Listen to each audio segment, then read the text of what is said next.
There's a naturally occurring fatty acid found primarily in beef and dairy from grass-fed ruminant animals that has generated considerable interest for its potential effects on body composition and metabolic health.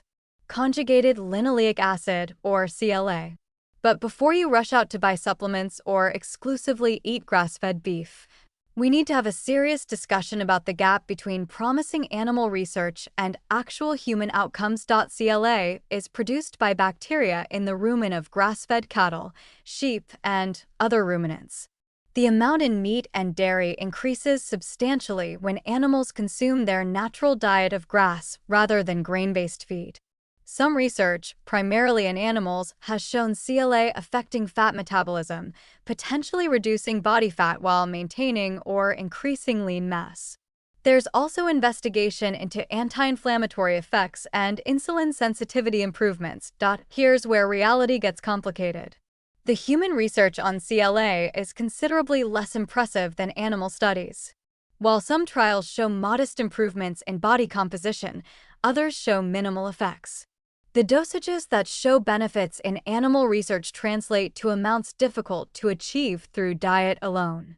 And here's the critical distinction. The synthetic CLA in most supplements contains different isomers than naturally occurring CLA, and these synthetic isomers may actually have negative metabolic effects, including potential insulin resistance. For getting CLA from food sources, you're looking at grass-fed beef, lamb, and dairy products.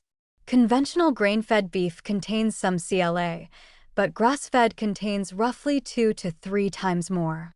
A serving of grass-fed beef might provide 50 to 100 milligrams of CLA. Grass-fed dairy products also provide meaningful amounts. To reach the doses used in positive research studies, around 3 grams daily, you'd need substantial daily consumption of grass-fed products. Let's address cost and accessibility. Grass-fed beef and dairy typically cost significantly more than conventional products. For many people, this creates a financial barrier that makes routine consumption unrealistic. The question becomes whether the potential CLA benefits justify the price premium. Based on current human evidence, I'd argue that's questionable. If you can afford grass-fed products and enjoy them, great. But I wouldn't recommend financial strain to access them specifically for CLA content. If you're considering CLA supplementation, which is where most research has focused given the difficulty of dietary dosing, there are concerning flags. Synthetic CLA supplements typically contain equal amounts of different isomers, including some that may worsen insulin sensitivity and increase inflammatory markers.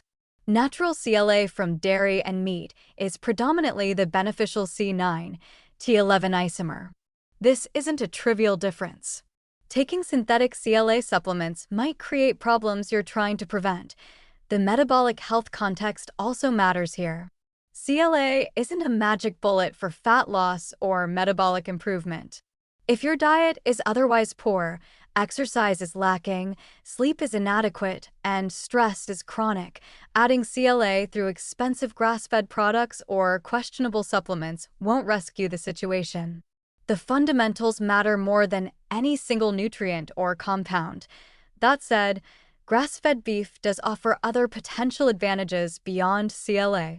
Better omega-3 to omega-6 ratio, higher vitamin E content, potentially better overall fatty acid profile. If these comprehensive differences justify the cost for you, fine. But isolated focus on CLA alone based on current human evidence seems premature. For those who do consume grass-fed products regularly, aim for 3 to 4 servings of grass-fed beef or dairy weekly to maximize dietary CLA intake. Understand you're still getting modest amounts compared to supplementation doses. Combine this with overall healthy eating patterns rather than viewing it as an isolated intervention. What frustrates me about the CLA narrative is how it's been overmarketed, particularly the synthetic supplements. Without adequate acknowledgement of the limitations in human research and the potential concerns about synthetic isomer effects. Natural food sources containing CLA in its naturally occurring forms seem safe and potentially beneficial.